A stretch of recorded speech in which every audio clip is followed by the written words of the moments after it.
Hello everyone, I hope you're having an amazing day.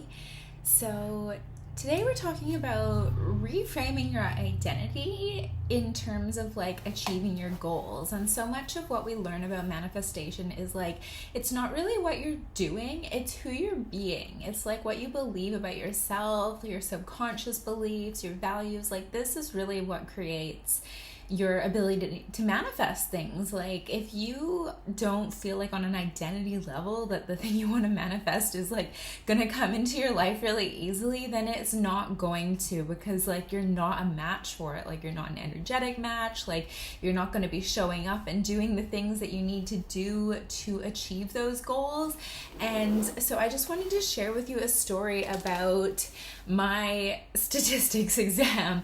So for those who don't know, I'm doing a degree in psychology, and obviously as part of your degree in psychology you have to do research and statistics as a subject, and stats is all about math. Like it's all about these formulas, it's knowing how to use them, when to use them, like how to get the numbers that you need so that you can interpret the data and like be able to actually tell what the results from your study are. Because to build on like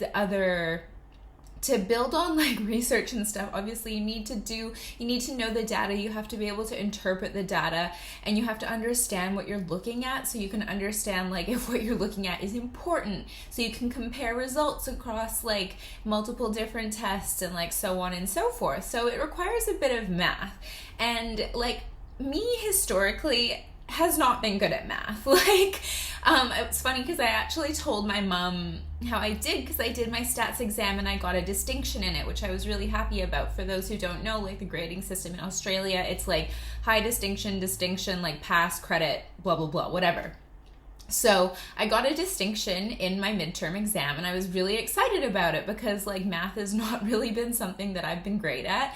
But I wanted to change that story for myself, because to achieve the goal that I need to achieve, like I need to believe something different about myself. Like it's going to be really hard for me to show up in the way that I need to show up if I'm just constantly being like, I'm not good at math, like math is really hard for me, like blah, blah, blah, all these things. And like to really put this in perspective for you, like I barely passed high school math. I had to have like multiple tutors the whole time just to even like be getting the concepts.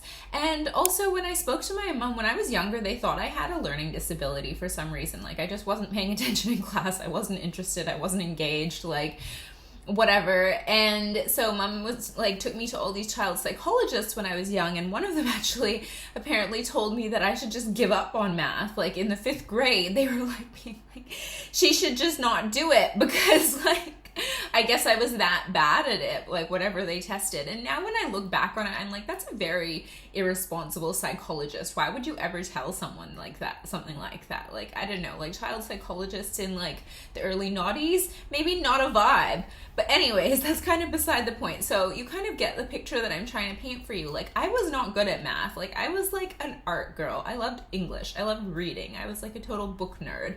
Math was not my strong suit. I wasn't really that interested in the sciences. Like I found them really confusing.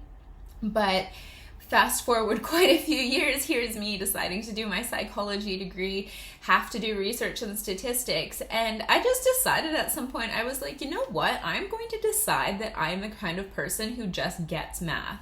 I'm going to decide that I'm the kind of person who fucking loves learning this stuff, who loves learning about how to interpret the data, who loves learning about how to actually read this and understand what it means. I'm the kind of person who is good at math. And these are the things that I've been like telling myself as I go through it. And like, this is not to throw anyone under the bus, but I'm like, you know what? If 18-year-olds can get this, I can get this.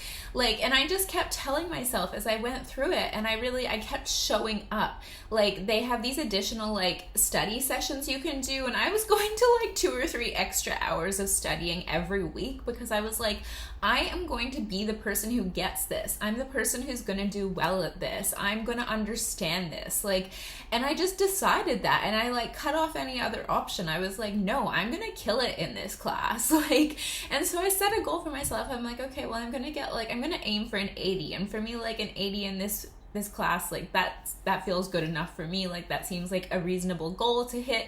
It's not so out of the realm of possibility that I'm like gonna like set myself up to fail. Like it seems like it's doable. And I know this is like a really long-winded story, but I'm getting to my point.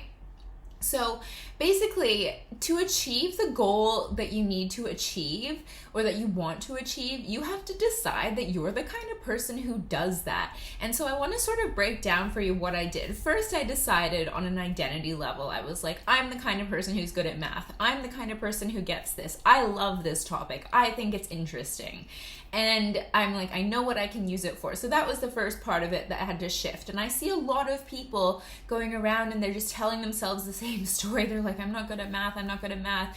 Well, what we know about the mind is what you feed into it is what comes back out.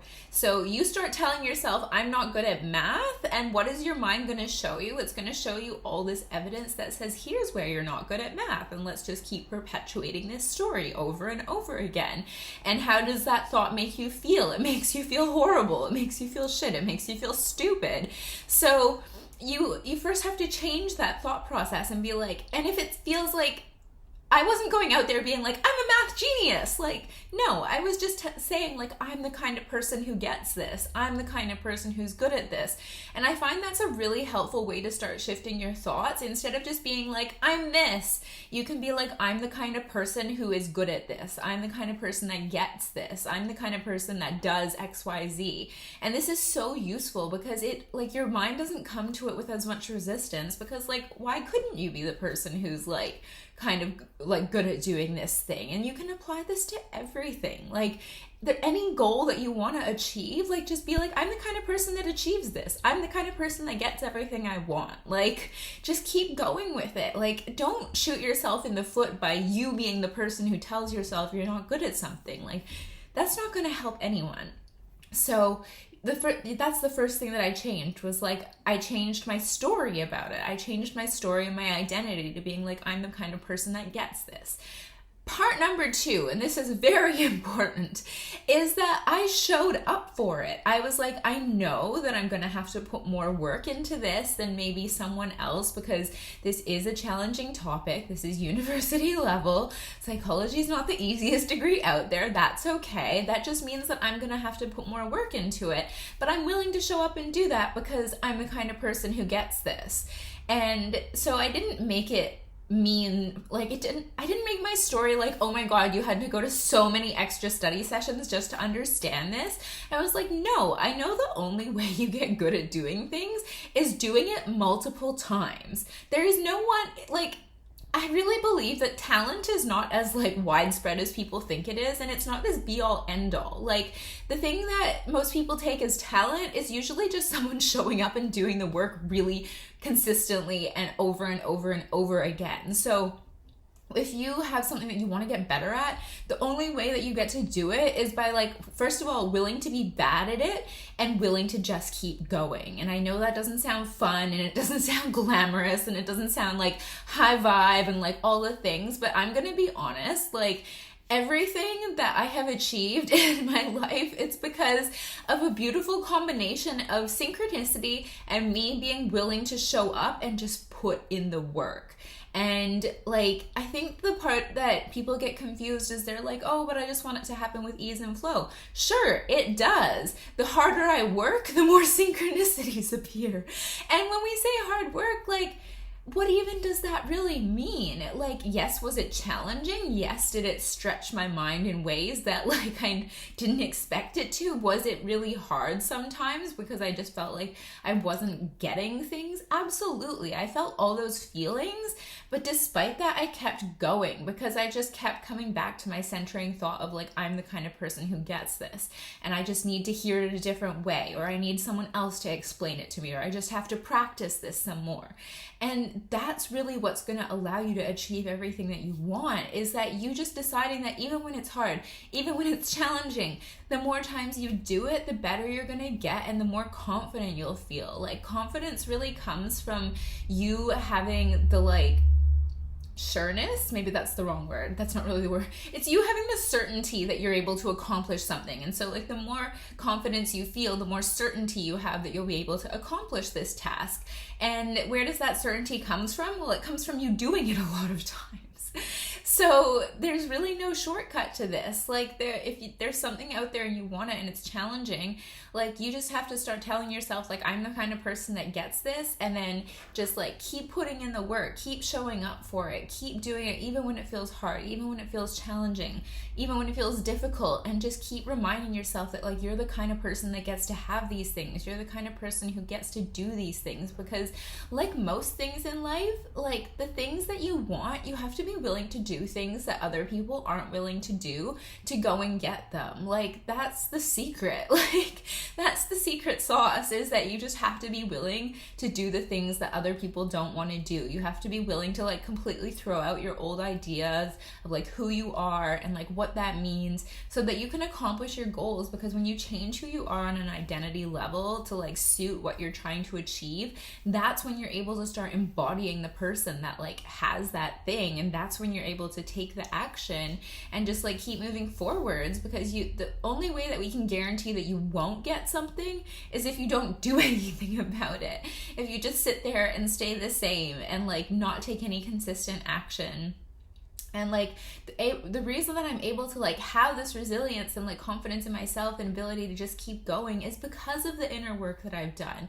It's like because of all the work that I've done through RTT. It's because of all the stuff that I've like, all these like ideas about myself that I had to throw out in order for me to be able to pursue the things that I wanted to do.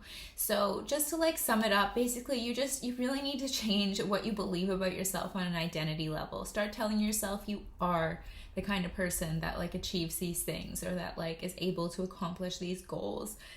The second one is just start showing up as that person. Like, how is that person acting? Like, what are they doing that's allowing them to have that certainty and that confidence that they can go after those goals? And the third thing is just keep doing it over and over and over. And through doing it, you'll get that feedback. You start to understand like, oh, this works for me, this doesn't work for me. And through doing that, when you get that feedback, you can just keep going in the direction of things that are working for you. And sometimes people think when something's not working out, they think it's a failure, but it's not. You're just finding a way that didn't work, and it doesn't mean anything about you other than what you make it mean about you. So I hope this was helpful for you. Let me know below, or reach out, send me a message. I love hearing from you, and I love knowing how like these episodes are impacting you. So I hope you have an incredible day, and I will talk to you soon.